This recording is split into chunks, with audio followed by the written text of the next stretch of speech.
I think we all know where this is going, so let's just skip to the end. Sudah hari Kamis lagi guys, dan untuk ronde kedua di triple header kedua F1 2025 ini, kita akan ke Monaco Grand Prix. Ya, seperti yang gue bilang di video hari sebelumnya, track dan event yang menggambarkan betapa mewah dan mahalnya F1 sehingga ini menjadi event balapan yang sangat glamour dan pembalap pun bermimpi untuk menang di sini karena ini merupakan track tersulit di kalender F1 karena sesempit itu tracknya, walaupun di saatnya sama ya bikin kita fans para turu karena itu.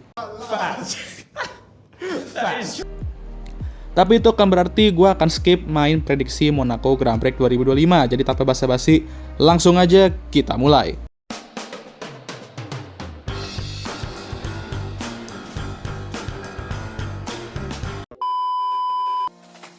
Prediksi pertama seperti biasa, gue akan memprediksi siapa yang akan pole dan menang di track ini di hari Minggu nanti dan Sabtu ya, qualifying ya. Dan ini menarik karena pastinya gue sih akan prediksi McLaren ya harusnya. Tapi untuk Monaco kali ini, untuk pole dan pemenang, gue akan prediksi Charles Leclerc. What? Karena why not gitu ya.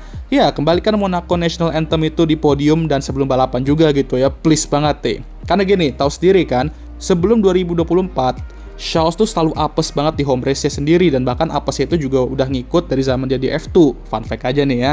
Tapi dia berhasil mematahkan kutukan itu di 2024 dan menjadi pemenang home race untuk pertama kalinya dan menjadi pembalap F1 akamsi pertama yang memenangkan Monaco Grand Prix ini.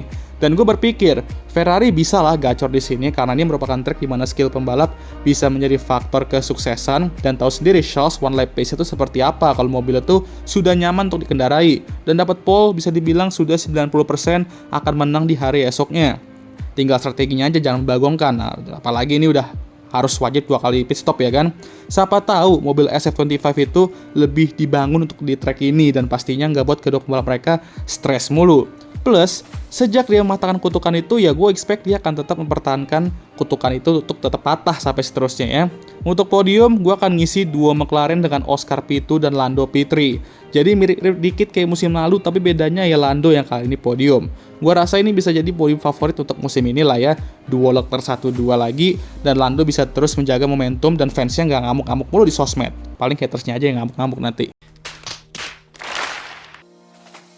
Prediksi kedua, gue mau prediksi duo Red Bull dan mengingat performa mobil mereka ketika di track yang benar-benar penuh dengan slow speed corner kayak Monaco ini, wah ini bisa jadi mimpi buruk mereka. Dan gue expect kedua pembalap mereka bakal struggle di sini dan gue akan go bold bahwa kedua pembalap mereka gak akan finish di poin pada hari Minggu nanti. Entah itu emang on merit, no pace, dan gak bisa tembus top 10 atau parahnya ya DNF.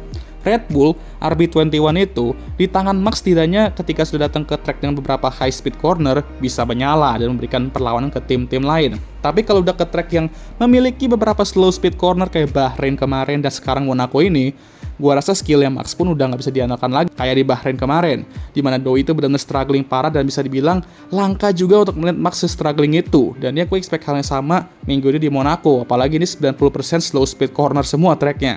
Jadi jika kalian fans Red Bull, sepertinya ini akan menjadi balapan di mana kalian banyak berdoa aja. Mengerikan.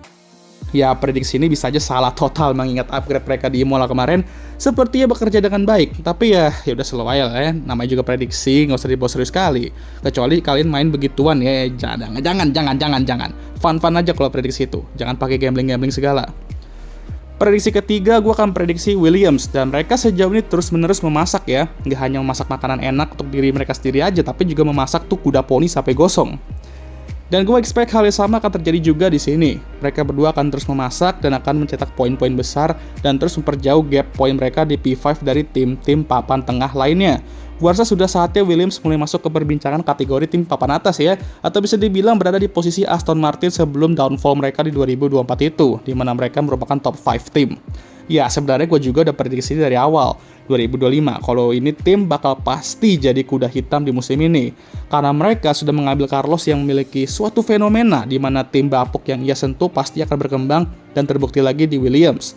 Emang sih performa dia masih angin-anginan dan malah Albon yang lagi ngacir. Tapi di saat dua-duanya sudah ngacir, gue rasa nanti di 2026 ya, apalagi dengan mesin Mercedes bisa ada jadi tim papan atas kayak di 2014. Balik lagi, gue prediksi mereka akan kembali memasak di sini dan mungkin dua pembalap mereka punya potensi finish di top 5 dua-duanya. We'll see. Prediksi keempat dan tim dan pembalap mana ya? Oke lah, Aston Martin deh. Aduh, Pak Dinando ini sampai saat ini belum mencetak poin juga ya, sementara Lance Stroll udah cetak 14 poin. Di P10 lagi, dan semua poin Aston didapat dari Lance Stroll sejauh ini. Gokil emang ya. Tapi Monaco, Fernando sendiri sudah pernah menang 2 kali sebelumnya di sini, walaupun itu udah lama banget, dan mungkin beberapa dari kalian ada yang belum lahir ya, terakhir kali Nando menang di Monaco. Atau bisa aja beberapa dari kalian ada juga yang belum lahir, terakhir kali Nando menang balapan di F1. Jangan so iya deh. Ya. Mengingat update Aston kemarin bekerja setidaknya untuk one lap pace mereka, dan mengingat hasil qualifying di Monaco itu penting banget, jika Aston bisa tampil di qualifying seperti minggu lalu di sini, maka poin pasti bisa mereka raih dan tinggal eksekusi strateginya aja dan jangan sampai malah terjun bebas ke belakang lagi kayak di Imola. Apalagi setiap pembalap sekarang wajib 2 kali pit stop.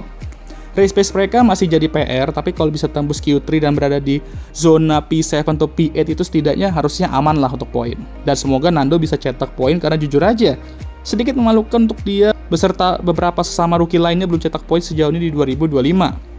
Prediksi kelima, dan ngomong soal wajib 2 kali pit stop untuk semua pembalap di balapan nanti, agar balapannya bisa lebih seru setidaknya dari sisi strategi, maka seperti biasa untuk prediksi kelima ini, di mana gue akan membahas di luar tim dan pembalap, gue akan prediksi Monaco Grand Prix balapannya akan jauh lebih seru dari 2024 kemarin.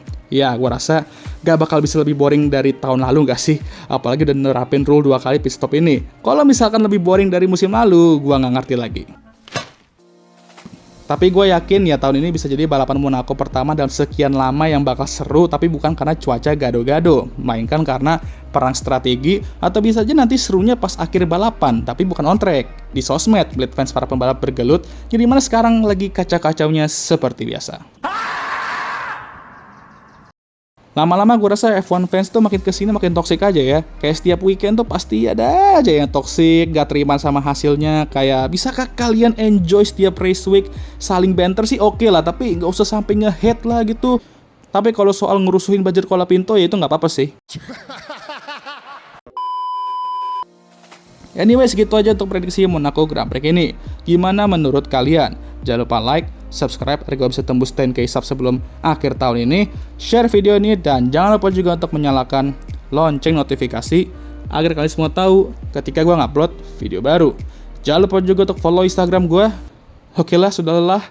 Seperti biasa, video ini akan ditutup oleh I'm Emma Watson. Thank you for watching.